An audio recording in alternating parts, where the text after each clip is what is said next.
which is the best of 7 up against Rip. So we could see Gaflo's Girthy Gremlins rematching up against Rip, because that was the upper bracket final. Gaflo's Girthy Gremlins versus Rip. But Rabid Raccoons have fought through this lower bracket quite heartily, and with quite a bit of passion as well. We'll see if Rabid Raccoons can take that place in the grand finals. But we're here, ready to go into map number 1 of our first best of 5 of the day. 1 best of 5, 1 best of 7. That's all we got for you today.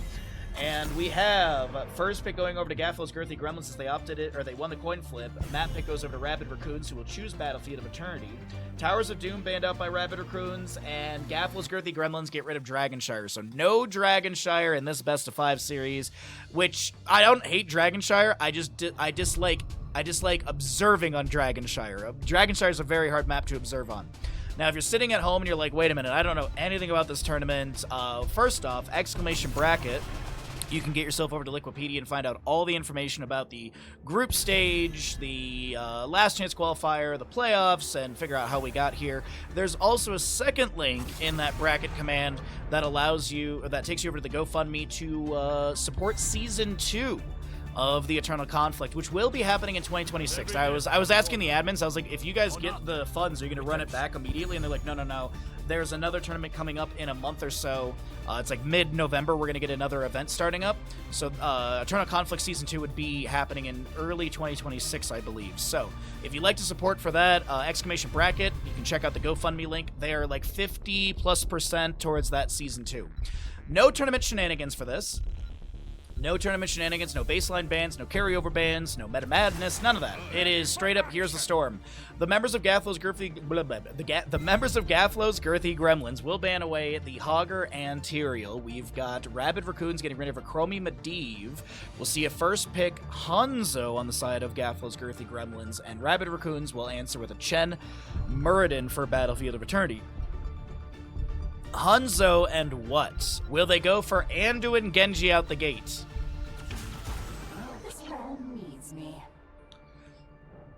Rabid Raccoons banned Towers of Doom after their comeback yesterday? Wasn't that Ross Pierre doll? I'm blanking, honestly. I honestly forget. I have to look at the bracket. Yesterday, that was Exodia Light versus Deep Dive Extreme. Exodia Light versus Deep Dive Extreme. Because it was Deep Dive Extreme who had that insane turnaround on Towers of Doom map number 1. Rabid Raccoons versus Ross Pierre doll didn't even play Towers of Doom yesterday. And then Exodia Light versus Rabid Raccoons, there was no Towers of Doom in that either. But Exodia Light has been knocked out of the tournament. And let's see, we got a Malfurion ban as well. It was a Garrosh Li Ming with the Hanzo. Third ban coming out. It is, you're bad. That's okay, Umber. We all make mistakes. At least you didn't sit there and be like, no, Bahamut, I totally remember it, even though you're reading that off to me from the Liquipedia. At least you can admit when you've made a mistake. Good on you. Victory for the Forsaken. People don't do that nowadays, and it's frustrating. To say the least. We are going to see your Sylvanas and Brightwing. I'm going to scoot my camera over just ever so slightly here.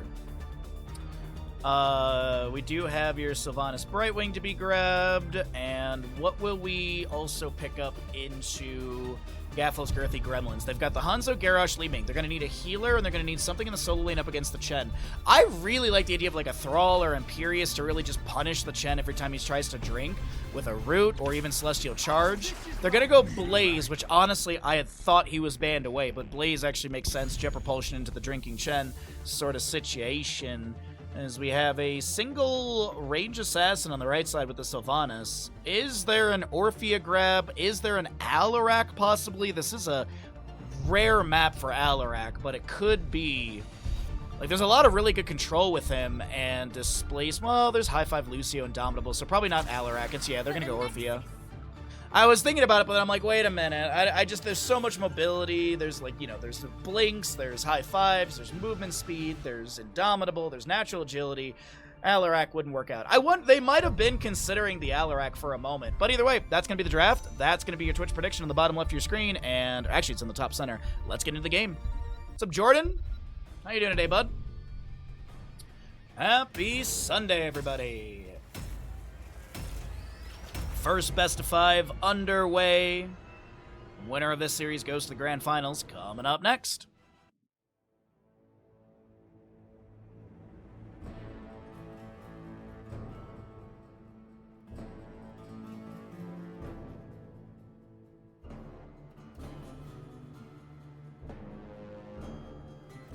You guys sap in your pause, bud? What's up? Oh, Loot Detector, I apologize. Mr. Bandit, you are the best. Sorry, Loot Detector, I completely missed that message.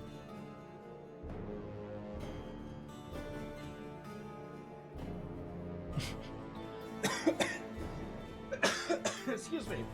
Sorry, I was I forgot how to drink liquids. I was reading Crush's message.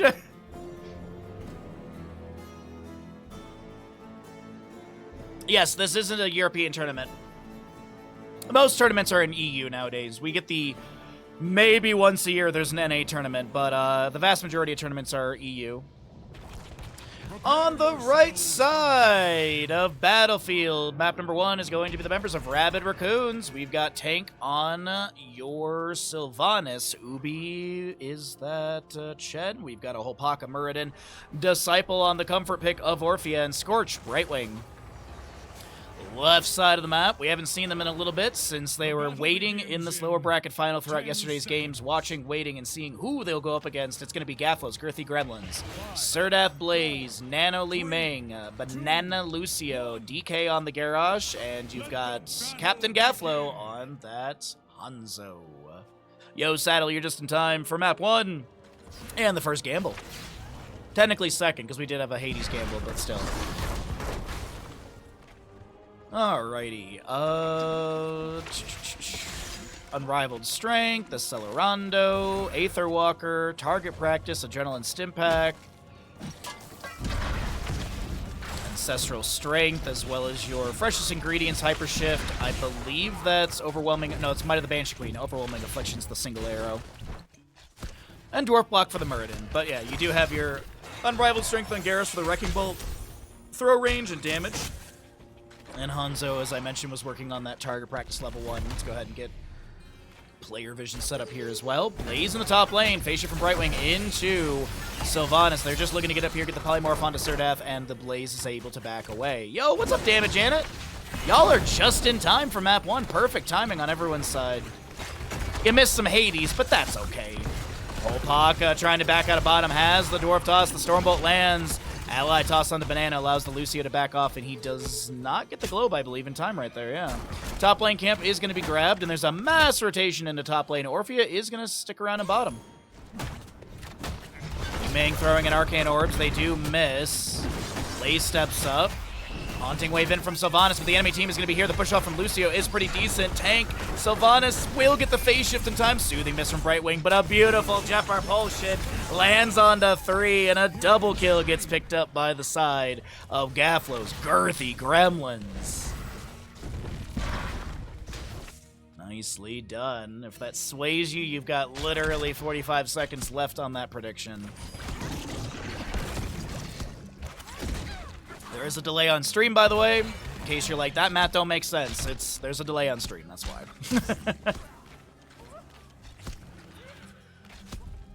We got live games, we gotta have a delay. Nana with a little poke onto Holpak in the rotation. Sylvanas returns the pressure. Black Arrow was active. I was wondering if she was going to step up with the Haunting Wave teleport, but it seems that the call is going to be going over to the Bruiser camps on both sides. Objective phase will be announced in 1 second. That's a very long 1 second. It's like an ancestral 1 second. Reverb, Muradin, Backbiter, Flying Kick, Magic Spit, Possession, Indomitable, Triumvirate. You've got your Serrated Arrow, Incinerator Gauntlets, and the Subwoofer on the... off the wall for Lucio. Subwoofer's the blue one.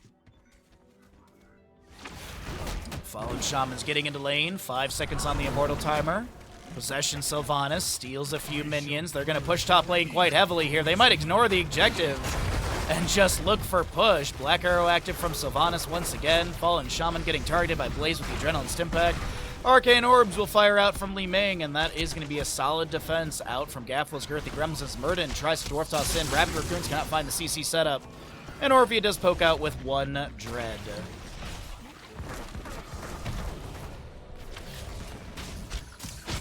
Orphea heading back into bottom lane. Disciple going to clear out the Fallen Shaman that's pushing up into wave, and it seems like both teams will go straight up into race. And the race is going to be pretty fast in favor of Gaflo's Girthy Gremlins. That Hanzo's still working on any stackage on the level 1. I'm actually not sure if he even has the 30% range increase just yet. Still needs to hit Chen, Brightwing, and Sylvanas one time to get that range increase. Sylvanas right side working on the Immortal. The allies on the left are trying to defend Facia from Brightwing into Disciple Orphea. But it looks like this objective, number 1, goes over to Gaflo's Girthy Gremlins off that ending scatter.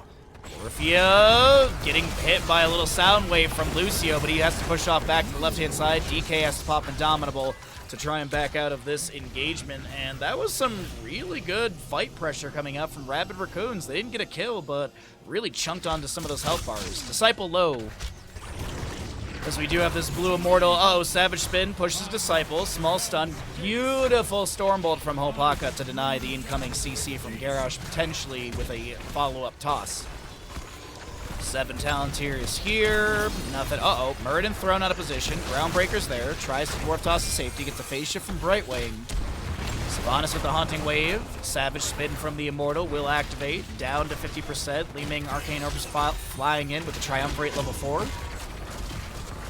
Does have Calamity level 7 for that little blink damage. The Immortal gets the Fort Gate and about 15 or so % off the fort in bottom lane. Garrosh is going to be anchoring in the bush. Muradin to do the same. Li Ming will get scouted. Muradin fishes for a Stormbolt. None to connect onto the enemy. Li Ming flank Arcane Orb is going to go in. That's going to be Hopaka so very low, but Nano needs to back off. And once again, uh-oh, Sylvanas leaves the camp a little too early. This opens up a pocket for the members of Gaflo's Girthy Gremlins to steal this and not lose anyone. I think there was a little bit of a miscommunication on how many of the Impalers were left in that camp. Chen drinks up some brew and Jet Propulsion in, a Polymorph. Sylvanas will be taken down by Hanzo. That's a reset for Li Ming. Nano gonna try and go to Reset City, but so very low. The Chen has the pressure, and I think the Sorceress will be taken down, but Orphea does get picked off just above by Gaflo. Hanzo.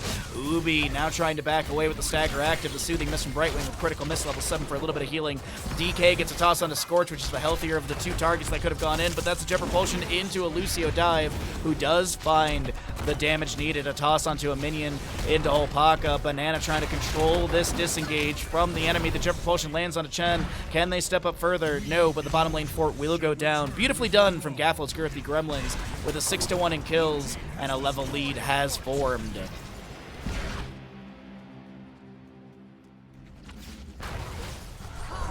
Possession Sylvanas bolsters the wave. Nano blinks to safety. DK just below all this with the Lucio coming up as well.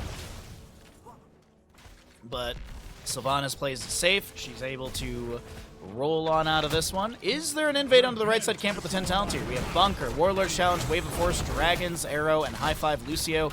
Nah, it's straight up. They're just going for a Immortal race. The enemy team will get this camp, which will not be enough for a level 10. Still about a little more than half a level to go as we get into the second phasing of our second Immortal objective. North-south positioning, and the race is going to be out in favor of Gaflo's Girthy Gremlins. Rabid Raccoons, they have a wave pushed up in top. Muradin thrown by Garrosh, I think was what I saw on the mini-map, and that's a very hardy Immortal going into top lane in favor of Gaflo's Girthy Gremlins. The Wandering Keg from Chen ends up pushing people away. The Eternal Feast from Orphea activated as well. Blink Heal Avatar. And is that a Mind Control Sylvanas? Indeed it is. Yo, Ninja, good morning. I hope you're doing well. Hope you're feeling good. And you only have 2 days of work, bud, and then you go on vacation. Exciting stuff! Immortal pushes into top. Garrosh mounts up to look for some displacement. Dismounted by the Orphea. Dread's coming out as well. Garrosh still running at the enemy with the Lucio speed boost. Groundbreaker hits onto Disciple. Fort defenses activate. Shen heads to bottom lane. Dragon's Arrow lands onto 3. The Immortal moves into melee mode. Li Ming trying to make a play, but Muradin, who has Avatar active, will be thrown out of position. The Warlord's Challenge comes through a little early. I think they were aiming for Scorch. Scorch is able to get a blink to the side. The Eternal Feet from Morphia does get activated, getting a few chomps, but the bunker will deny the incoming damage onto Garrosh as he steps back out looking for a Groundbreaker. Mortal below 50%, but the fort does go down, and this map number 1 is looking absolutely stellar for Gaflo's Girthy Gremlins.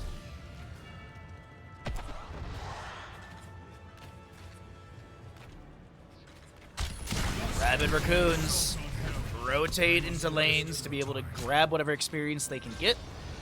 It is looking like, in total, it's about a half a level difference. There's a little bit made up from minions, a little bit made up from mercenaries. Kills are obviously leading by quite a bit. Passive and structures is, of course, going to be leading too. So we head into bottom lane. This is going to be Tank working on this camp. It is almost done. Sonic Era scouts the enemies.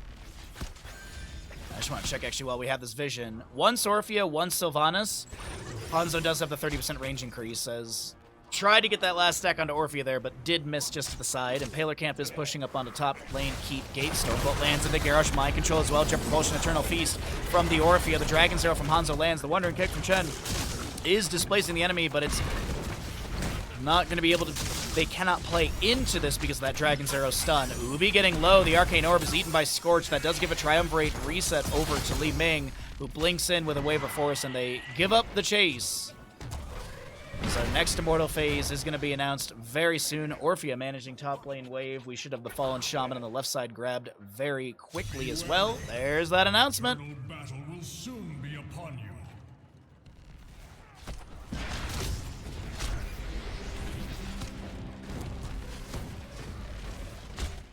Tossing the Groundbreaker. Well, you and Big Scary Duck can tag team the coding, and then it will go twice as fast, right? That's how coding works.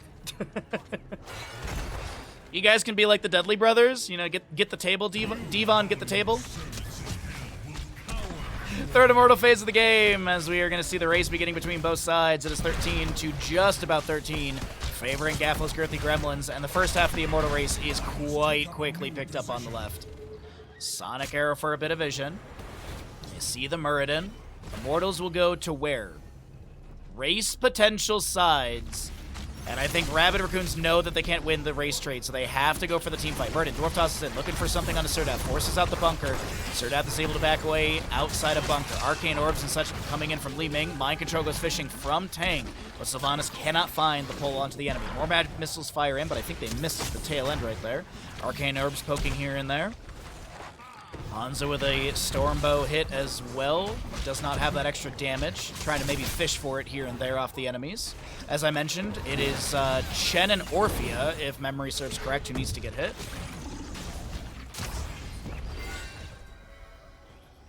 Hey, that looks hard. Need some help? Orphea and Sylvanas, excuse me, the two ranged assassins. That makes sense.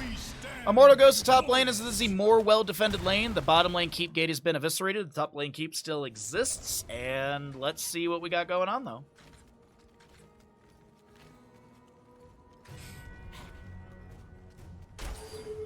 Garrosh goes into the corridor and finds Holpaka. The Groundbreaker misses. The Wave of Force will hit.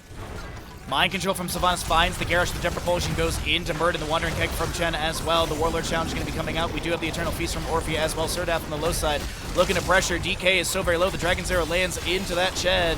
This Garrosh will go down. The Immortal still with 50% shielding is going to be pushing in, but without the Garrosh, will they give up Siege, or will they just poke in with Hanzo and Li Ming? It does not seem like they're going to go for Siege. They're going to split into bottom and maybe go for bottom keep during the Immortal defense.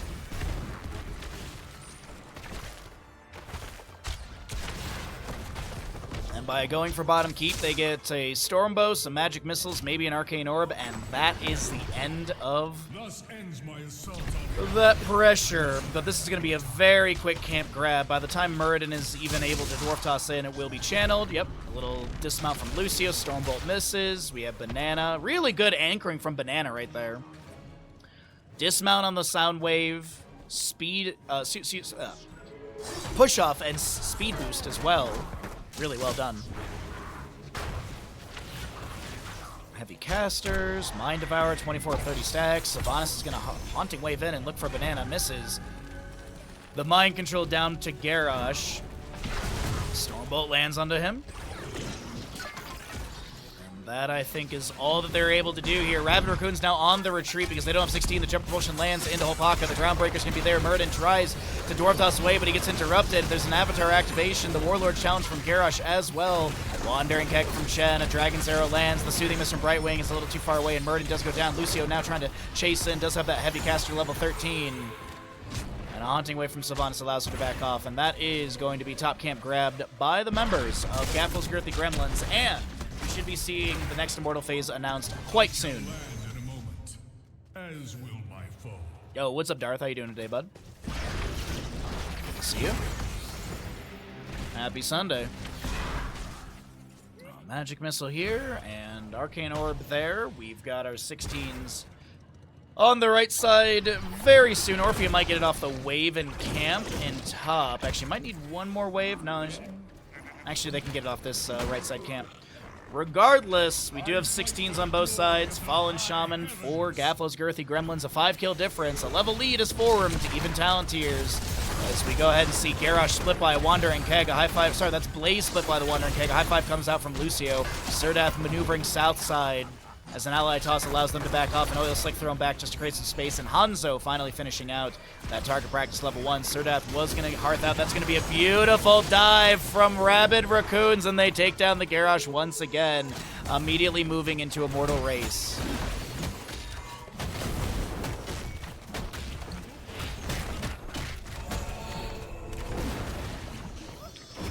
Above in the top lane, Fallen Shaman pushes near the fort, and Li Ming Wave of Force to push back Alpaca, so Vadas is here, but the main priority is clearing out this camp. I think there was also a little bit of race thrown onto this Immortal just to try and pull a few enemies off this.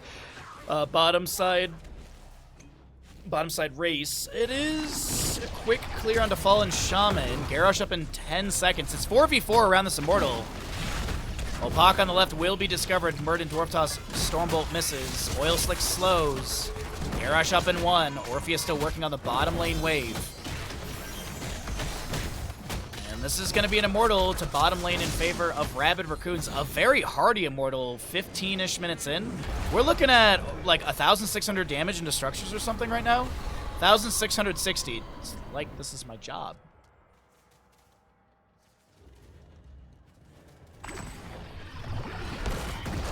We're ordered to shoot some bugs with, enjoy.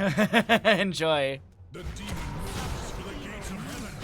Bring, it's not the right terminology, but it's 40k terminology. Enjoy bringing some planets into compliance. Black Arrow from Sylvanas, the Immortal pushing in through bottom. Disciple with the Orphea. That's a beautiful Wandering Keg into the corner from Chen. Indomitable and high fives from Lucio will be coming out.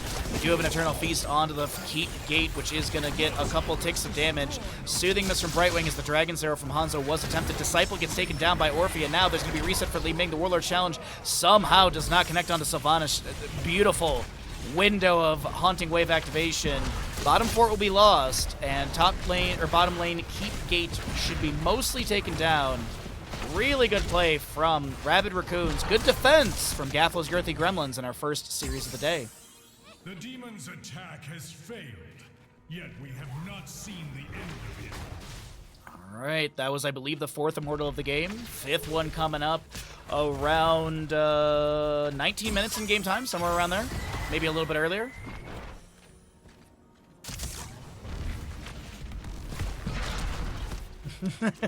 I literally, while I was on vacation, I rewatched Starship Troopers. That movie's so good.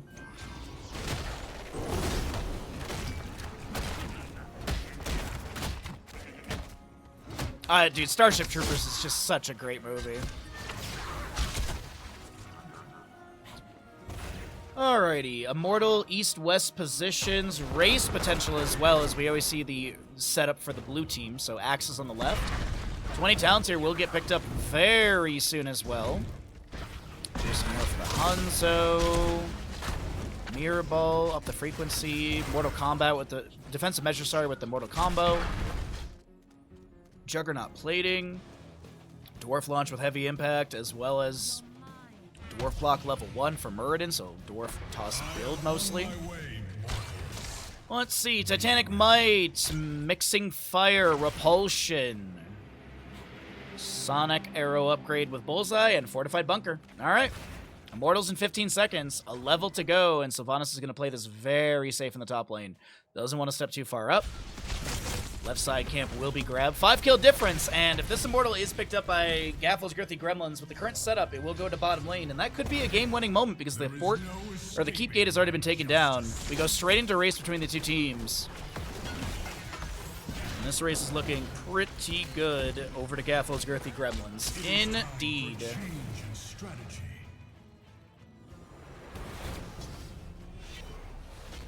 And the Immortals will go to north-south positioning. Fallen Shaman in top lane pushing near the fort. Fallen Shaman in bottom lane will be cleared up by Orphea, but that gives the opportunity for Blaze, Li Ming, Hanzo to start working on this Immortal real quickly. And my god, the damage into this big bad boy is quite strong. Top lane, the question is, will they ignore top lane or will they quickly rotate, clear that, and then come back down into bottom? It looks like they will utilize a few allies to clear out this top lane wave. They're going to throw some magic missiles, scatter, and rotate down into bottom. No 20 on the right side just yet. Still a sliver of experience to go. Gonna try and grab it off this wave, but they gotta be careful. That repulsion is massive. High five from Lucio with the mixing fire to deny some of the healing onto Disciple.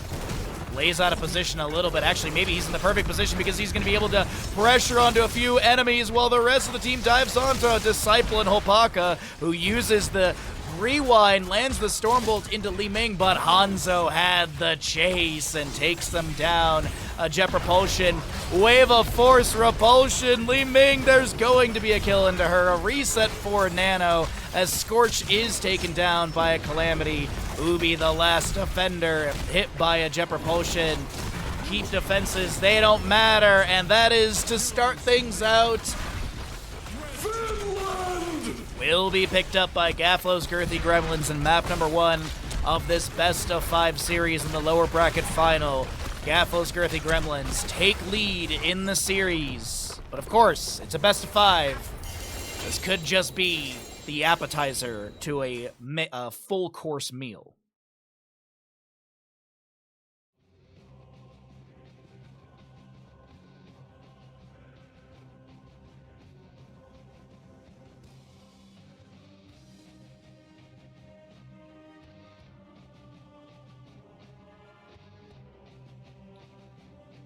Read like a book. I'm not a book.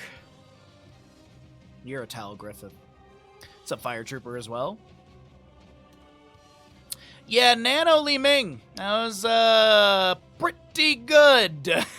Casual 20,000 more damage than the enemy team.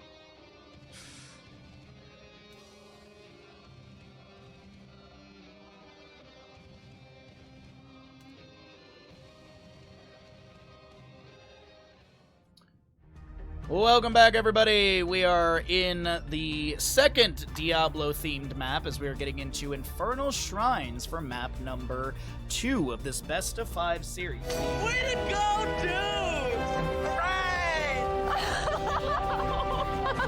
Yes! Yes! Four-Eyed Wizard, thank you so very much for 5 more gifted subs today. You got a bunch of cuties. You even got Stark's clone, Stark with 2 Ks and a 4. Thank you, Four-Eyed Wizard, for 5 more gifted subs today. That's very generous of you.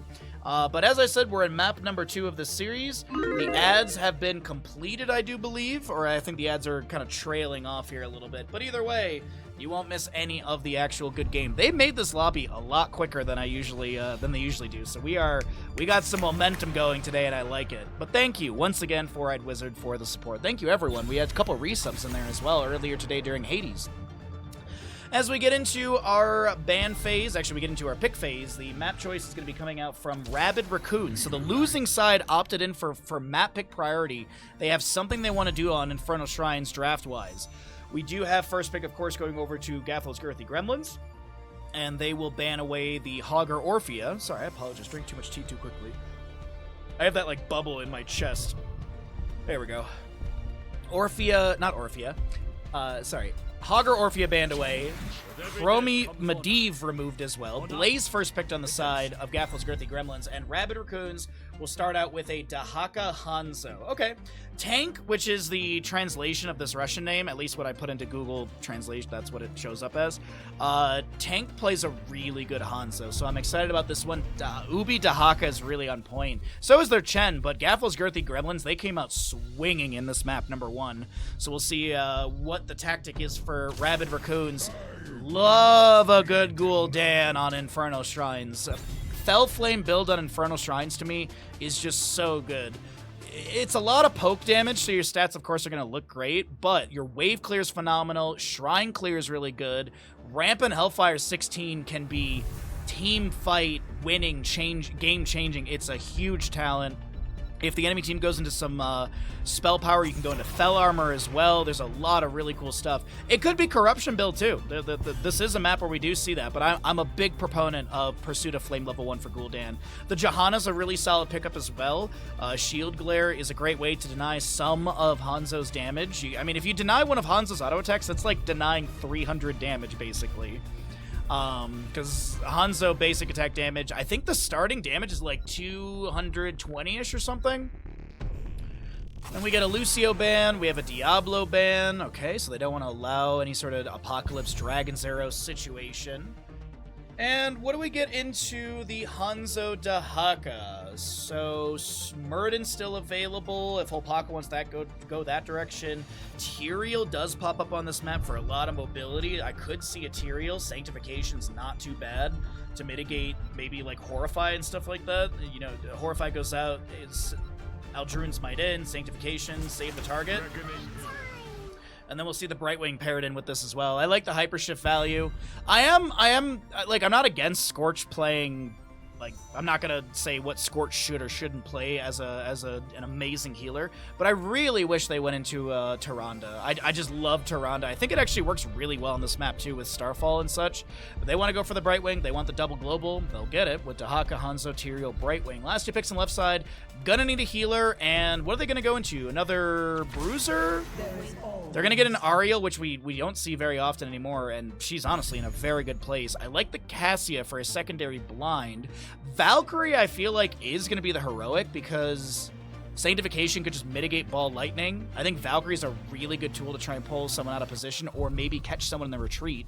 Last pick on the right side for Rabid Raccoons. They could go Genji, they could go Shimada Bros, but I feel like their wave clear is lacking. I'd like to see a solid mage like Kael'thas, Jaina.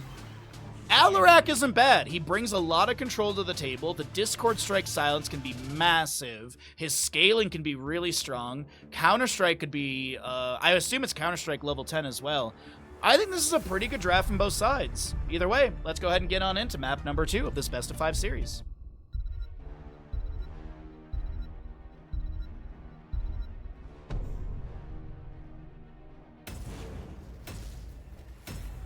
I do my best to cover all aspects of heroes. You know, as a caster, you can't get everything right. So I try and hit on some facts and some things that I think are interesting. And if you guys like my casting, I appreciate it. I'm happy to have you join us, and thanks for being here, everybody. Oh yeah, Fire Trooper. Oh yeah.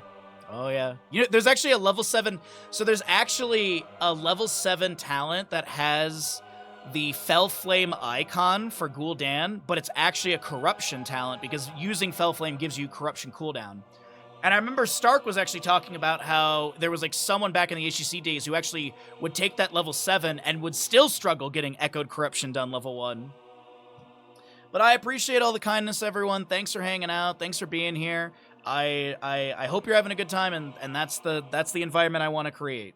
A nice, fun place to watch heroes where we can learn a little and we can laugh a little, but we can mostly cry. Let's get into this map number 2.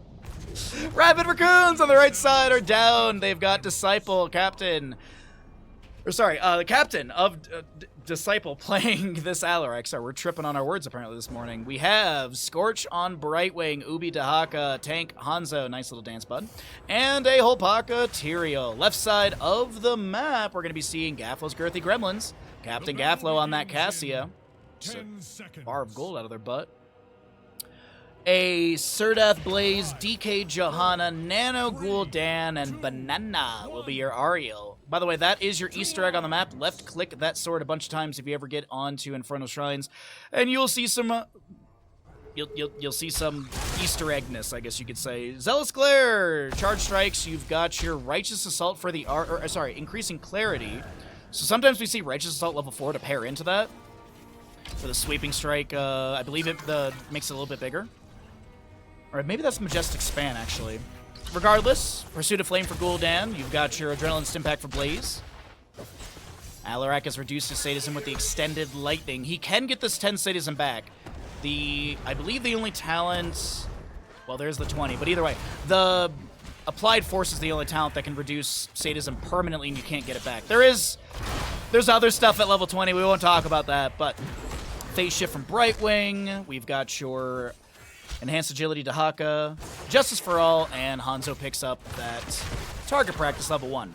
So, first Punisher will be Mortar in the top lane. We've also got your Impaler camps to be grabbed in the left and the right for the mid lane. And what is the run for bottom? Hanzo is seen kind of rotating down that way. That's going to be a nice natural agility over the wall. A beautiful phase shift in from Brightwing as well. Hanzo steps up looking for another Stormbow hit into Nano, but cannot find the connection. As Gul'dan Fell Flames continue to find purchase into the enemy and pushing out bottom lane. It kind of looks like it's a 1-1-2 setup. Oh, sorry, 1-1-3 setup. Blaze top lane, Cassia mid. Alarak does find the first kill into that one. I apologize. Didn't think he was going to catch her in the rotation out, but I bet it was some sort of extended lightning. Yep, lightning surge, 19 overkill. I had a gut feeling when I was looking at the minimap. I was like, oh, she's totally going to get out of there. Nope, no, not the case. It is going to be a bit of double soak. We do have Gul'dan still chilling in bottom lane, so it's not a... What's the word I'm looking for? Prevalent's not the right word, but it's not a very focused double soak rotation from Gaffel's Girl for the Gremlins. They're kind of just having at least someone in lane always. That's a good detainment strike into the wall. Hanzo does go down. And it is 1-for-1 in our kills thus far. Alarak continues with his Lightning Surge build with negatively charged. We often see with the negatively charged or the Lightning Surge build, at level 7 it is that applied force to reduce max sadism permanently, but you also have a lot more control with those telekinesi.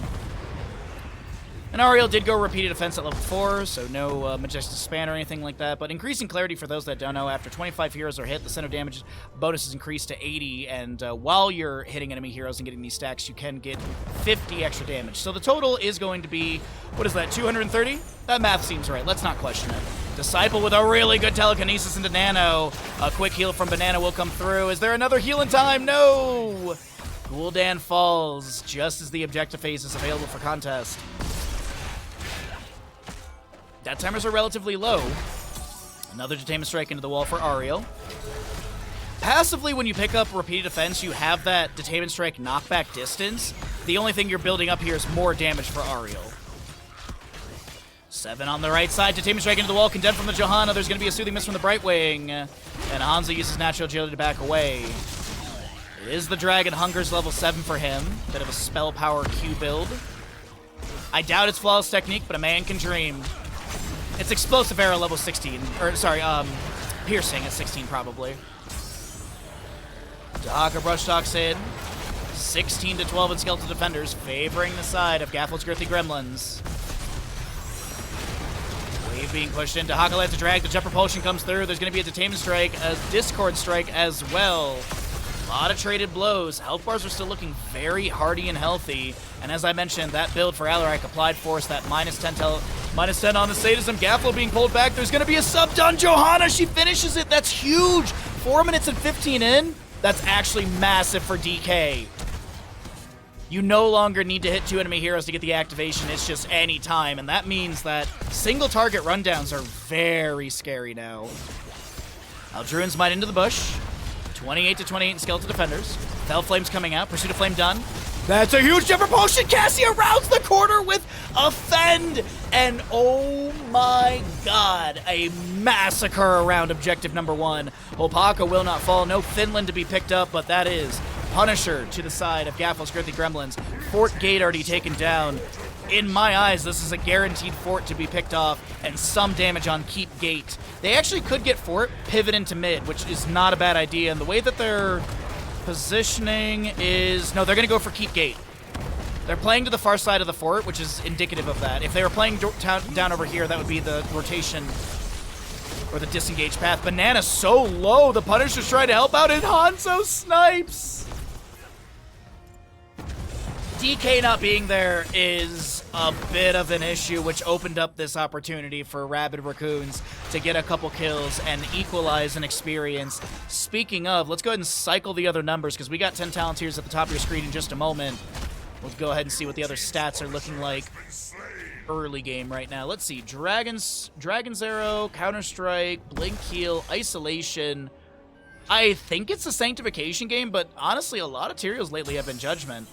Ball Lightning from... Okay, yeah, Ball Lightning comes out from Cassie. It is Sanctification, which I really thought in the draft would be a great pickup and counter to Ball Lightning value. Crystal Aegis Bless Shield, Bunker for the Blaze, as well as... There's that Sanctification. Crystal Aegis onto the Ariel. Bless Shield from the Johanna was picked up. There's a Ball Lightning coming out after the Sanctification is used. A lot of damage coming through into the enemies. The Bless Shield from the Johanna. They get the Condemn into Ubi, and the Gul'dan finds the last bit of damage. 5-4 in kills. 6.5 minutes in. A bloodbath of a series thus far. And our Arcane Punisher for the bottom lane, I think, is about a minute away from being contested. Average is around 7:30 in game time. Yeah, I was my, you know what, Stark? My crystal ball had a slight delay on it, apparently. Or maybe my crystal ball saw too far into the future. That actually might be right. Oh man, camp gonna be invaded. A little poke from Hanzo. We can check the stacks in a sec. Uh-oh, Disciple. Not a whole lot of sadism, but a phase shift from Brightwing will help out that health bar and deny the kill into this sad man. All right, let's see. Hanzo Stackage, that was what we were going to get up to next. I was already looking through other talents, and let's see. Cassia twice, Ariel once needs to get hit for the 100 extra damage, but the range increase is there. Oh, Alarak, Telekinesis, Counter-Strike, Ball Lightning coming out from Cassia. The Jump Propulsion is going to be there. Brightwing comes through. Sorry, that's Tyrael coming through. Misread the model a bit. Isolation from Dahaka, I think, hit onto one, but the bunker from... Oh, no! The bunker from Blaze helps out so much.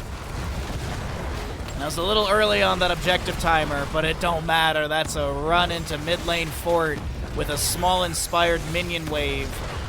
Drune's Might thrown in from Tyrael, but he does not jump back in. It is Swift Retribution, level 7 for him. And this mid fort is absolutely eradicated in a mere 10 to 15 seconds. Really good siege.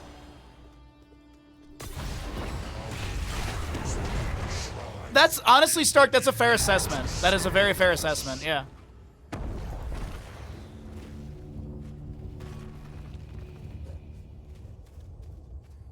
Alrighty, 13 on the left side, already being picked up. 13 should come through for Rabid Raccoons off of a wave or something. Looking over in the mid, disengage, and it's not going to be any pressure onto DK or anything like that. All right. Second objective is here. 13 does get picked up on the right. Jet Propulsion. Oh no, that was a Telekinesis from the Alarak. Dragon's Arrow from Hanzo finds its way into Cassia. Dahaka Dark Swarming into this camp, getting some decent value. Condemn from the Johanna, looking at Alarak. He's going to activate his Counter-Strike, but no one triggers it. Isolation did land onto Blaze on the left side. That will expire right now. 13-21 in Skeletal Defenders. Bless Shield into a Horrify from Gul'dan. There's going to be a bunker down from Blaze. Sanctification, I think, was used from Tyrael indeed as well. Counter-Strike up in 10 seconds. Ball Lightning from Cassie gets a little bit of damage. Zone Scorch the Brightwing back. Fallen Shaman is still pushing to the top lane. Catapult pushing up in mid. All of this in favor of Gathos Girthy Gremlins as Ubi gets a phase shift from Scorch Brightwing. Hanzo still stepping up, but it is going to be objective phase going over to the left-hand side of Gathos Girthy Gremlins. Cassia chases in, but cannot find a kill. Uh-oh, Ubi! No way, Ubi hearts out! No way! Are you serious? So death!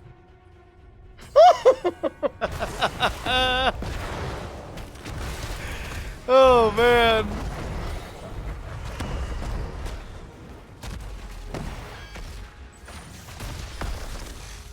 Alright, well, bottom fort does go down to the Punisher at about 70% HP still.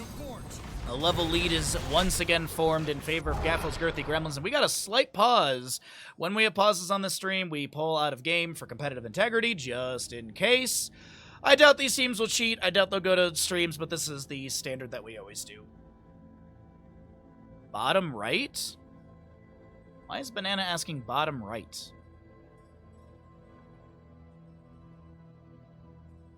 I'm confused.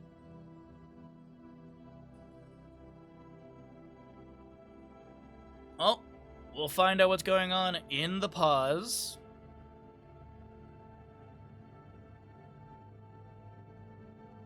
Oh, hi, Dahaka. Wait, no! Literally. Readies are out. All right, let's get back into it. Alrighty. Readies. 3, 2, 1, and go. Blaze working on a camp for mid lane. Should join in with the allies in just a moment. This is going to be Punisher below 50%.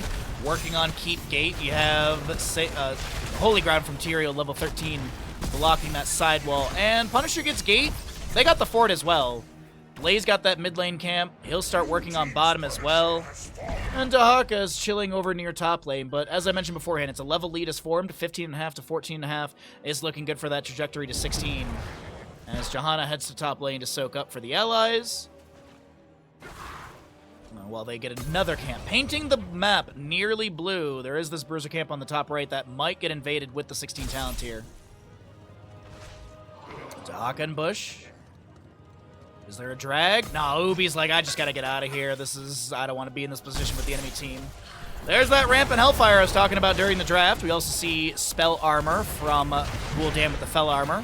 You have a Reservoir of Hope for Ario, which is a big one. 55 extra... is it just Hope? Is her... yeah, energy. Her maximum energy, it goes up by 55 for every single stack. And just curious right now, max energy is 946. Condemn from the Johanna, looking to push up and soft siege into... Actually, I wouldn't say this is soft siege. This is hard siege into mid lane, keep gate. Next objective is going to be mid lane, by the way. It is frozen, and I believe the enemy will have 16 talents here in that time, but Ubi and bottom hit with a Jet Propulsion into a Detainment Strike. Bunker from Blaze to body block. Slow from Johanna. Dragon's Arrow lands onto Cassia. Blaze comes out of the bunker. The Sanctification from the Tyrael to save. There's going to be a Blessed Shield bouncing into the enemy from Johanna, but DK's Blessed Shield was not enough to take down Dahaka, as Hopaka is able to back off. We also are seeing that telekinesis from Alarak pushing people away. Alarak sadism currently sitting at 80, but the 16 for Alarak is big with that Lightning Barrage. Lightning Barrage can be... I played against some Alaraks, and I know ARAM is not the same, but damage-wise it can be. I played against an Alarak who did this build, and I think we had reset their sadism. They respawned and did like 50% of my health, and I think I was playing either a healer or an assassin. Lightning Barrage can be a ton of damage with this build, so we'll see what Alarak is able to achieve with that one. 7 enhanced agility stacks for Dahaka. Hanzo's still working for that last hit for his extra 100 damage. We'll check and see who he needs to hit after we see this small engagement expire. Ariel once. Ariel needs to get hit once. Piercing Arrow was that 16 for the Hanzo. Dahaka managing the wave in top, and while he shows up there, Gaffle's Girthy Gremlins will try and step up and look for a play with the enemy team down a member. It's not going to happen. As Rabid Raccoons respect the... I was going to say respect the elderly. They respect the enemy. Tyrael trying to block. There's going to be... oh, that's a really good dive into Hanzo in the back line. Ball Lightning is pretty decent. Forces tank back at Detainment Strike onto Dahaka as well. Fell Flames from Gul'dan finding decent damage and sustain poke into the enemy. But this is objective phase number 5, if memory serves right. Started out for Gaffle's Girthy Gremlins and nearly halfway through it. Dem lands into Alarak. He gets a telekinesis to the side, throws a combo back into the enemy as well. 25-2, and Skeletal Defenders make it 29-2. Tyrael blocking once again with an Eldruin's Might. A scatter goes out. Shield glares from the Johanna. 1.5 level until 20 on the left side. Hanzo looking for a potential flank with a Dragon's Arrow into the Gul'dan. They do manage that. The Ariel will be hit, and finally they get that 100 extra damage. Surdath is trying to back away. There's going to be a slow from the Oil Slick. Alarak has that Lightning Barrage to take him down. As Dahaka gets mashed into a wall from a Detainment Strike, the Blessed Shield from Johanna misses. The Horrify does connect onto a few enemies. Ball Lightning from Cassia, spread from player to player. Crystal Aegis comes through, and Gul'dan takes down this Tyrael, and I don't think he actually got any death timer reduction. Oh, Disciple so very low. Cassia wants to chase in. Explosive Arrow from Hanzo does clear out some of the sappers, but this is the end of the objective. Brawl phase, the Frozen Punisher moves in through mid, and this is going to be mid keep taken down. Is this a GG push? That's the question we got to find out.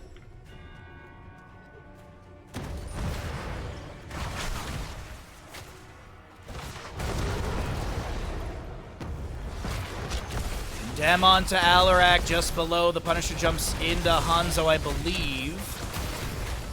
Might have been Dahakity burrowed. Mid-keep goes down. Blaze is on his way. What's the game plan from Gaffos Girthy Gremlins? Are they going to just look for 20? I was thinking they would push him with the Punisher more, but no. They got what they wanted. Gaffos Girthy Gremlins, they wanted a mid lane keep. They got it. They back off. It is time to once again paint the map blue and get to 20 talent here. Oh, thanks for the lurk, Umber. Sorry I missed you, bud. A little focused in on the game. Hopefully your workday goes well. And fast and easy. Filled with food. Well, 20's here on the left. It is going to be your Blinded by the Light for the Johanna. We've got Titan's Revenge, right? Yep, Titan's Revenge for the Cassia. It is a Crystal Aegis Diamond Resolve for that 75 armor for 5 seconds. Haunt from Gul'dan, 1 second duration, and minus 20 armor to the enemies. And Fortified Bunker for your Blaze. 93 sadism for your Alarak. 3 kill difference. 8 to 5 jet propulsion misses. Surdath polymorph hits a bunker in time somehow, some way, and is able to then back off just fine. Bottom keep not taking much, if any, damage. Mid lane will constantly push up as there's still this fort over here. So constant catapult pressure into a minion wave. Catapults are currently dealing 618 or 616 damage into structures with 1,210 HP. Well, that 20 talent tier will be here on the right side for Rabid Raccoons into our Arcane Punisher next objective, which I think is the 6th. I really lost count.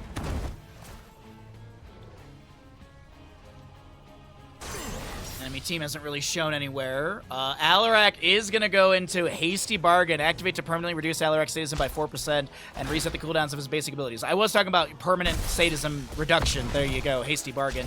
Fairy Protector for the Brightwing. You've got Contagion, Dahaka, Holy Arena for the Tyrael, which makes the duration goes up by 1 second, and allies within deal 25% more damage. And you also have the standard for Hanzo, Bullseye. A lot of damage onto Disciple. Detainment Strike into the wall. The Horrify from Gul'dan does connect as well. The Dragon's Arrow from Hanzo saves. The Sanctification comes through as well. I can't believe it. Alarak is going to use that Hasty Bargain to be able to use more abilities and back away. The Jet Propulsion goes right next to Alarak. He throws a Discord Strike back, but no connection into Blaze. Whoo! What's Hasty Bargain? 20-second cooldown. 10 stacks for your Ariel on that level 16, so our total energy is 1,634, and it scales by 55 every stack. DK gets Polymorph, good scatter in. Iron Skin gets activated, Condemn activated as well as they back away, just in case the enemy tries to step up. Gul'dan, I think, took a safe rotation. Might tap well as they do engage into this objective. Technically, Gul'dan could have tapped well here for whatever. Doesn't really matter. Almost all heroics off cooldown. Dragon Arrow up in 2 seconds. Sanctification up in 20. 10 on Horrify. 14 on Bunker. Objective is looking pretty good at the start for Rabid Raccoons. 4 to 17. Arcane Punisher is pretty strong. Condemned from the Johanna, pulling people around the Jet Propulsion from Blaze, misses the Polymorph into him. Will force Surdath back. Objective phase looking really good. That's a great holy ground on the left side. Gul'dan returns a ton of damage. Face shift from Brightwing into Whole Pocket. The Horrify from Gul'dan does miss. We do have Sanctification down on the ground. The Ball Lightning from Cassie comes out, and that's going to be immediately mitigated. Discord strikes from Alarak here and there. Keep in mind, the longer this goes, the better it is for Gafflo's Girthy Gremlins, because there's a catapult pushing in through bottom. Is there a Crystal Aegis activation onto anyone? Drag from Dahaka lands. Ubi does not get a face shift in time. DK low, but a huge heal from Ariel will get activated. And this is another objective going over to the side of Gafflo's Girthy Gremlins. Alarak steps up to Taban Strike into him as well. Hanzo tries to use Natural Agility. Huge damage in from Gul'dan. And Blaze finishes out the objective. Bottom keep is almost taken to... Oh, bye-bye, Alarak. Cassia fends in onto Scorch. The Brightwing blinks over to Whole Pocketerial, but Arcane Punisher pushing in. Bottom keep is not going to be taken down. Cassie is still chasing onto Brightwing. Gafflo's like, I got personal business with you, Scorch. Links to a minion. Clears out the wave. Mid lane is already pressing upon to the core. Gafflo's Girthy Gremlins. They are set up for a 2-0 lead in this best-of-5 series in the lower bracket final. As a reminder, winner goes to the grand finals up against Rip. And if Gafflo's Girthy Gremlins win this next map, it'll be a rematch of the upper bracket final. But we'll see what happens, as we got to get ready for map number 3. We got to check out the stats, we got to pay out the people, and we got to do everyone's least favorite thing. We got to run the ads.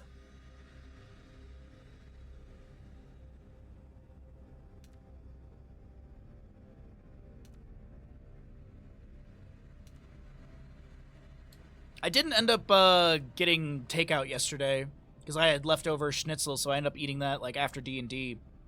But now I don't really have anything in the fridge. I have chicken defrosting, but it's not going to be ready by today. And I guess I could speed it up, but I really don't want to. I was thinking about doing like shredded chicken tomorrow in the slow cooker throughout the day, and then do like shredded chicken tacos for dinner tomorrow. Because shredded chicken can be used in so many things, so...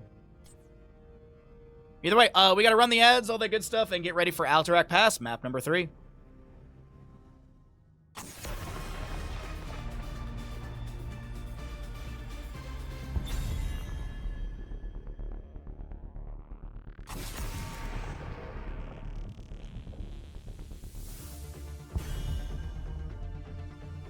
Alrighty, everybody. I have returned. Sorry for the slight delay. I am back, and let's get into map number 3. We are in Alterac Pass. This is going to be the map choice of Rabid Raccoons. They are still banking on the fact that they have a good composition to use on Alterac. Similar bans from map number 2, as it is going to be Hogger and Orfeo. Junkrat Chromie will be removed, as they don't want to deal with the sustained poke, and an immediate blaze. 3 blazes in a row, not the first picks, but an immediate Sylvanas Rhaegar. Okay, alright. Good cleanse baseline. Damage is decent. Heroic-wise, Ancestral is massive. Now, here's the thing. They have this early Rhaegar. Johanna can be picked up, and DK can go into, like, Sins Exposed. You could consider a Varian with level 13 Mortal Wound, but I like the Johanna with Sins Exposed level 7, because obviously you get healing debuff earlier and before the Ancestral.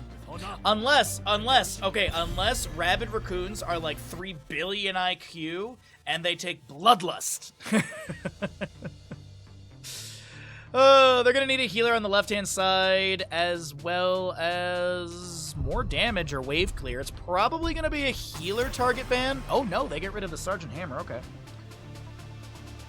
I wasn't anticipating a Sergeant Hammer build from Gafflo's Girthy Gremlins, but it's going to be target banned against them.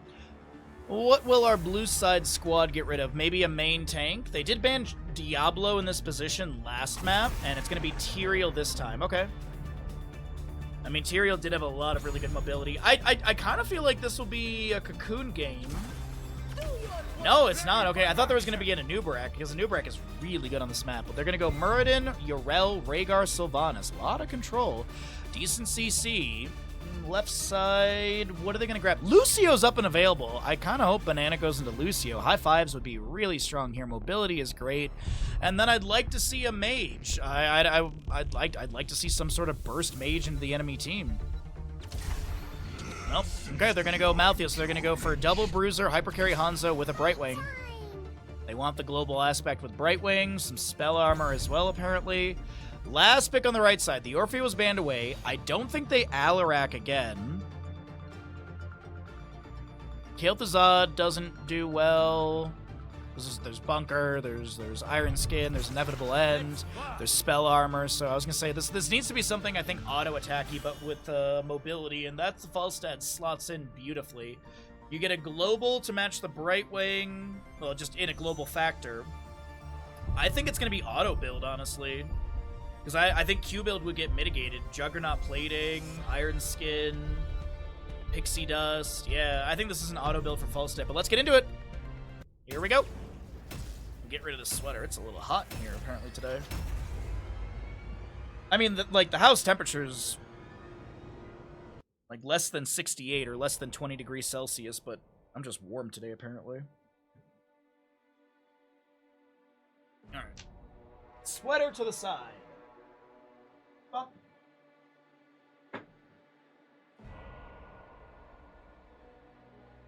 Big ooh, nearly a 50-50 gamble. What's the quote? Perfectly balanced as all things should be.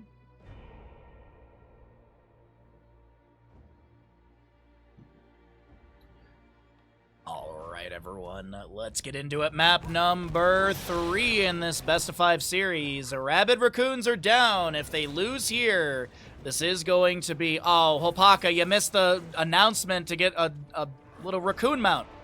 But Rabid Raccoons, if they lose here on Alterac Pass, that is the end of Eternal Conflict Season 1 for them. They will take 3rd place, and I think they're doing points to set up for Season 2 next year. But Hopaka Muradin for Rabid Raccoons, Ubion, Urel, Scorch, Rhaegar, Tank, Falstad, and a Disciple Sylvanas. With Unfurling Shadows, hello. On the left-hand side, Gaffle's Girthy Gremlins. They're going to go ahead and try and get a really quick 3-0 before they go into the rematch in the best of 7 grand finals up next versus Rip. You got a DK, Johanna, Gafflo, Malthiel, Banana on Brightwing, Serdath Blaze for the 3rd time, and Nano Hanzo. Yo, what's up? Forget what? Your liver hurts? That's a bad thing. Sylvanas with Unfurling Shadows. She needs to get 3 marks of Banshee Curse onto the enemy, so 3 auto attacks, or sometimes you see Festering Wounds, or even Mind Control does give those 3 ticks of Banshee Curse.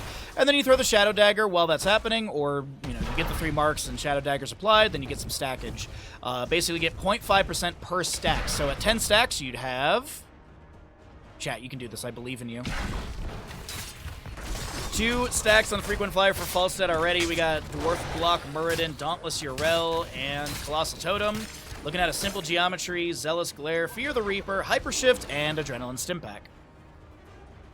First objective will be in the lower side of the map. 30 seconds of channel time needed with 3 Jailers. Increases to 40 seconds... Sorry, 2 Jailers. Increases to 40 seconds with 3 Jailers at the 2nd, and the 3rd onward is 50 seconds with 4 Jailers to defend. Then Dwarf tosses in, looking for a Stormbolt. Misses onto Hanzo. Nano's able to return some fire back into Disciple. Sylvanas trying to get some stackage. We do have the Sylvanas vision set up, so you will see where her marks are applied onto the enemy heroes. I'll do my best to point that out if you are new to that. You can actually see Nano has one of those little purple ticks underneath their mana bar, and that is exactly what we're talking about. Oh, that sounds awesome, Forget What. I'm glad it was a good time, bud. Falstad is just pulling Minion Wave around in the lane. Kind of just delaying things out. Twin Flame from Blaze, as our first objective is a minute away from being contestable. Level 4s do get picked up. There's your subdue for the Johanna. Blazing top lane. Twin Flames over the wall. Twin Flames over the wall. Oh my god, 75 HP.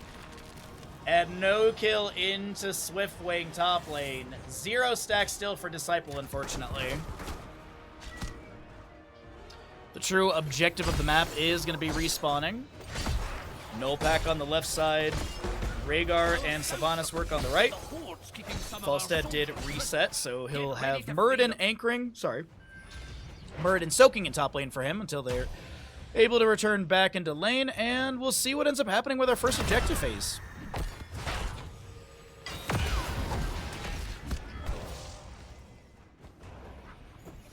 So Falstad chilling in top lane up against Blaze still. Good scatter from Hanzo. Possession from Sylvanas to bolster their own wave. As a condemn from Johanna pulls Disciple in. The cleanse from Rhaegar does come through. 60-second cooldown. We'll see if Rhaegar goes Purification level 7 for that cooldown reduction. As Nano tries to get a few autos here and there. I think they're trying to zone Disciple back as that Black Arrow is active. Nulpac's kind of trading back and forth, scatters in this, and I think Nulpacs are going to find minimal to no value. Muradin tries to Dwarf Toss him with the Stormbolt, but a minion eats the CC. A few more autos in from Sylvanas. Hearth out from DK. No priority into the objective, but Gaflo will get a phase shift from Brightwing. Gonna try and maneuver to the left side. Good soothing miss from Banana as well. Malthael gets a mark onto the enemy. Tries to soul rip a little bit of HP. Back in top lane, 7 Talents here is already on the right side. Well, actually, it's on both sides as they pick it up almost simultaneously. Still 0 kills. A lot of really good experience coming through on both sides as Blaze pops the Adrenaline's Impact, looking to pressure onto tank. Falstad getting a few autos here and there in the disengage. Back over in the mid lane, there's a huge condemn from the Johanna, but only hitting 3 enemy heroes. No sub-done activation as Ubi was not present for that condemn punish hit. No Sins exposed level 7, by the way. I was thinking that they'd want the healing debuff. Maybe they're going to go into Malthael's healing debuff at level 16. Inevitable end. Oh, wait, no. Isn't that a level 7? I'm blanking on my Malthael talents. Hold on, let's look at this together, chat. Yeah, Touch of Death is at level 7. That's what I thought. Yeah, Inevitable End is the self-cleanse. I mixed up my abilities. Righteous Hammer from Yrel, pushing people around. Iron Skin from Johanna was active. 1 stack needed for Nano to finish out his simple geometry. Gets it there. Muradin. Oh, I thought Nano was going to step up further for that with the Brightwing and Johanna so close, but they prioritize the objective. We cycle through the other numbers as we always do at this point, waiting for 10 talent here. Good condemn into Yrel, who's trying to get the Avenging Wrath for some gap and space, but does not manage to do so. Stormbolt lands into Johanna. The Righteous Hammer is going to be there. Falstad flying in as well. No 10 talent here on either side as Malthael gets a shade thrown into the enemy team. Jumping in was the soul rips here and there.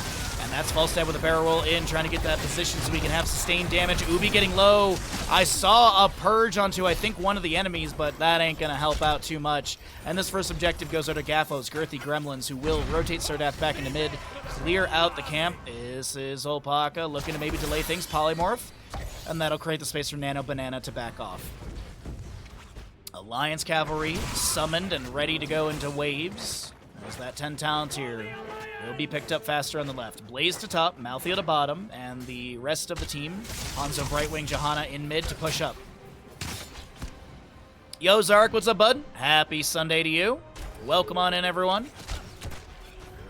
We're in our first best of 5 of the day as Gaflo's Girthy Gremlins are trying to find a 3-0 victory to then move into our best of 7 grand final for the rematch from the upper bracket final of last weekend Sunday. That's possible. Dragon's Arrow, Last Rites, Blessed Shield, Blink, and Bunker will be your heroics on the left. Mind Control, Ancestral, Gust, Avatar, and Ardent Defender. Mid Fort Gate does get taken down. Top Fort Gate picked off as well, and Malthael gets similar value in bottom. He may take down this tower, but it is all... It's not looking like a terrifying amount of siege has come through. The question now that I pose to these teams is... You okay, Bandit? Are they going to be going for boss?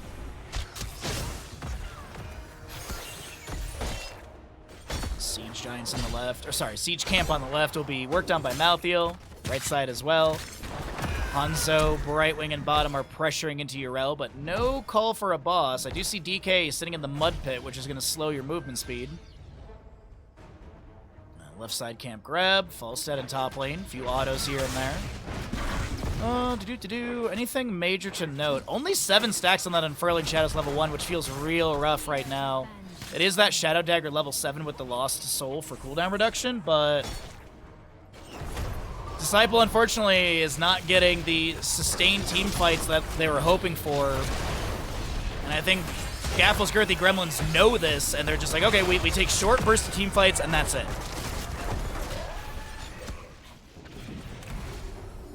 Pack pushed into mid a little bit. Possession to steal a minion to slow down this incoming siege. Scatter from Hanzo. DK takes a little bit of damage, and Disciple picks up another few stacks up to 13. Hammering out from Falstead. Blaze picks up a couple regeneration globes, and Sylvanas. What are we looking to do here into Blaze? Are they going to try and like wrap around, catch him in the rotation out? No.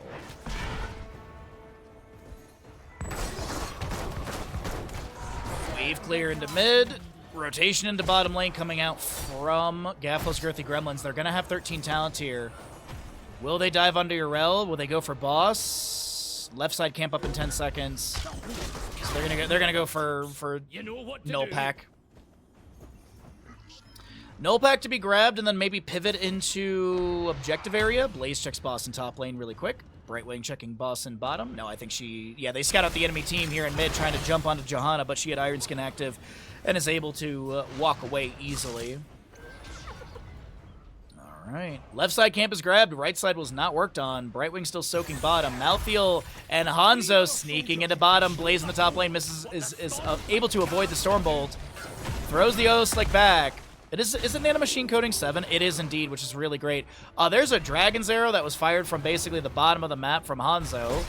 There was a kill onto Falstad in the top, and I believe that's going to be a last rites. Actually, maybe it was in the bottom, actually. I think Falstad actually went into bottom to check, and he died over there. The Facia from Brightwing comes through in the mid. The subdue from the Johanna. Banana blinks to the side, but Banana will be taken down.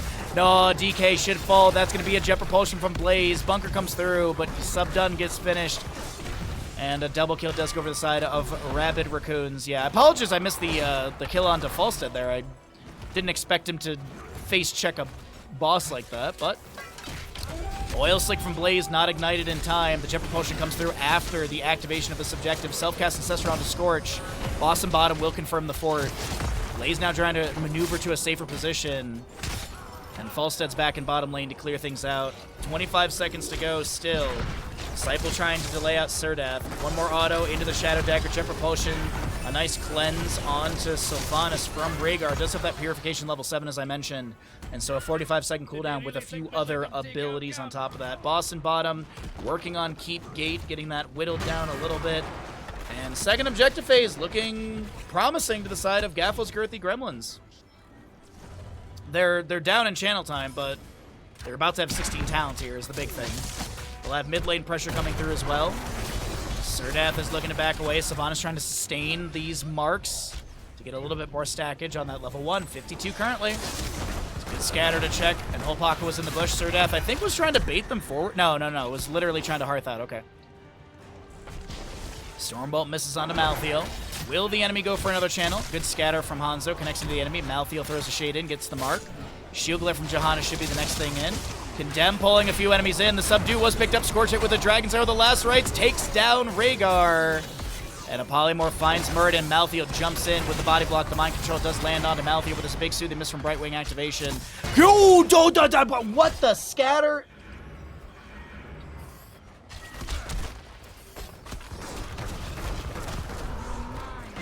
Bro, 2,200, like 406, 445. Sorry, apparently Sylvanas goes down there as well. Sorry. Dude, that scatter from Nano. What? Anyways, you missed a Sylvanas kill, but she does go down. Objective is being channeled by DK. What's up, Hansi? Thank you for the stream streak. Thanks for streaking in front of us all. Falstad flies in, tries to gust. Bunker comes down from Blaze. Falstad gets deleted immediately from the respawn. Holpaka now trying to back away. Righteous Hammer from Uriel, the Bless You from Johanna will be coming through as well. Malthael was working on a boss in top lane. He either has... Oh, nope. Facia from Brightwing. Okay. So, mid-camp is going to be cleared away. A run to top lane to go help out with the boss, but Muradin's coming through as well. Rhaegar, Sylvanas... Johanna's heading to bottom. This might be a massive mistake from Johanna, actually. Stormbolt onto Brightwing. Soothing Mist is there as well. Mind Control finds the Blaze. The Dragon's Arrow goes into the enemy. Johanna's still not here yet. Avenging Wrath. Malthael, can he get onto the point? Blaze is going to be there. The boss slam does come through. Last rites onto the right side. Righteous Hammer allows them to steal the boss and get the kill into the Blaze. Ardent Defender will get activated. I gotta be critical of DK. I have no idea why they headed to bottom lane. That made no sense to me.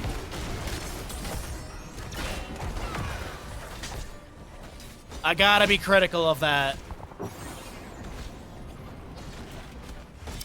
Top fort does go down. Mid lane cleared up by Falstad, and bottom lane Keepgate will be eviscerated, and probably a low amount of damage on the keep, actually. Hanzo gonna hearth out. The boss in top lane is cleared away. Johanna in mid lane gets a phase shift from Brightwing. Polymorph onto one of the enemies. DK trying to back away. A blink heal from Brightwing. The haunting wave from Sylvanas. The black arrow is gonna be activated, but the well tap is gonna be enough for DK to sustain. Boss in bottom lane, 45 seconds away from being available as the left side null pack camp is started and picked up by Nano Gaflo.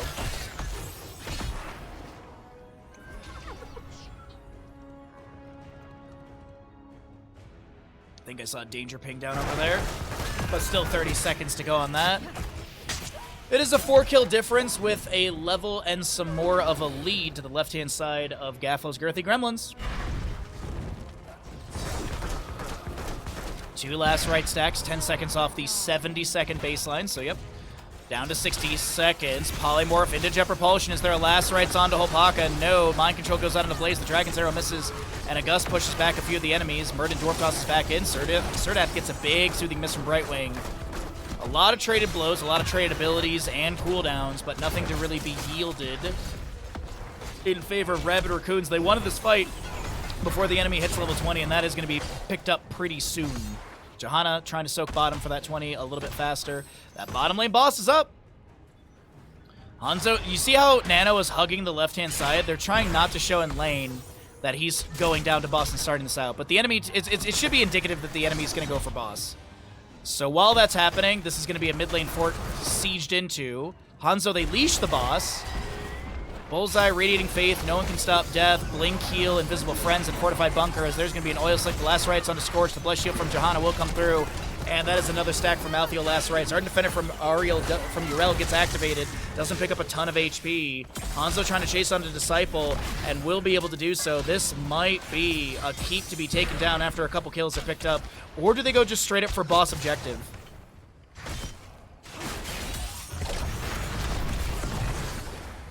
Alright, what's the game plan here? Falstad's going to try and do other stuff in top lane. Blaze, I believe, is going to go manage the objective while the rest of the team gets a boss in bottom. DK is going to anchor with the allies. Or, oh, I see what DK's doing. Okay. So once DK gets this channel, they'll probably rotate one out, and then they'll leave DK for this. They have Brightwing, Malthael to work on boss for bottom. Bottom lane wave is pushed up onto the keep, and that'll be Reaver minion with that 50 physical armor. Falstad almost takes down the fort in top lane. He may just get it. Oil Slick from Blaze. Jet Propulsion finds no slam, jam, damage, and the minion wave doesn't take down the top lane fort. It's going to sit at like double-digit number, triple-digit with 282. Objective phase, though, 20 seconds of channel time needed. 18 to go. Top lane boss, 1 minute 23. Malthael does not go for left side camp. Hanzo rotating to top lane. This is okay, they're fishing around for Falstad, but they don't find him. So boss and bottom has crashed onto the keep. Falstad with 41 stacks, 119 for Sylvanas. Dark Lady's Call, Farseer's Blessing, Rewind Muradin, Seraphim, a well-balanced and totally good talent for Uriel. I'm not a fan of it. 8-second cooldown? BS, dude. You might be like, but Bahamut, it says 10. No, it's 8 seconds. You're unstoppable for the first 2 seconds of the 10-second cooldown. Frequent Flyer from Falstad. I was wondering if we'd see this. That's going to be a phase shift from Brightwing into the Johanna, who did get hit with a Mind Control from Sylvanas. We do have a Jet Propulsion coming in. That's going to be an Oil Slick down on the ground. Ardent Defender, last rights. Gust from the Falstad comes through. Falstad barrel rolls to a safer position. The objective phase is crashing in through mid and just about top. Bottom lane a little bit further back, but now Gaflo's Girthy Gremlins move in through mid lane. The Jet Propulsion lands into a Polymorph into the bullseye onto Falstad. He does go down. Mid keep should fall. I'd like to see a pivot quickly into bottom if needed. Take down the second keep. Oh, they're, yep. All right, absolutely. This might be GG. This might be a quick, clean, and delicious 3-0 in favor of the members of Gaflo's Girthy Gremlins. Huge damage into a few of Disciple and Scorch. Jet Propulsion lands into Holpaka as well. Muradin Avatar is active. He will not be taken down as he gets into the Hall of Storms, but this is Urel doing her best to displace things. She gets taken down. Jet Propulsion doesn't even land. Holpaka saves the KDA, and ladies and gentlemen, that is going to be map number 3. Over to Gaffel's Girthy Gremlins. They take this series 3-0 and have punched their ticket back into the grand finals up against Rip in the best of 7 series. Coming up next.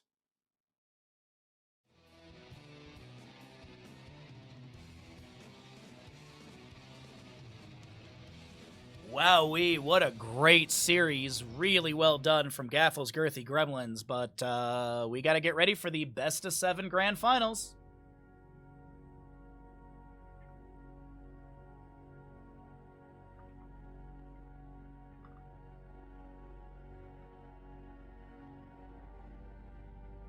Oh, I'm not playing Hades. I do not want my game to be Hades.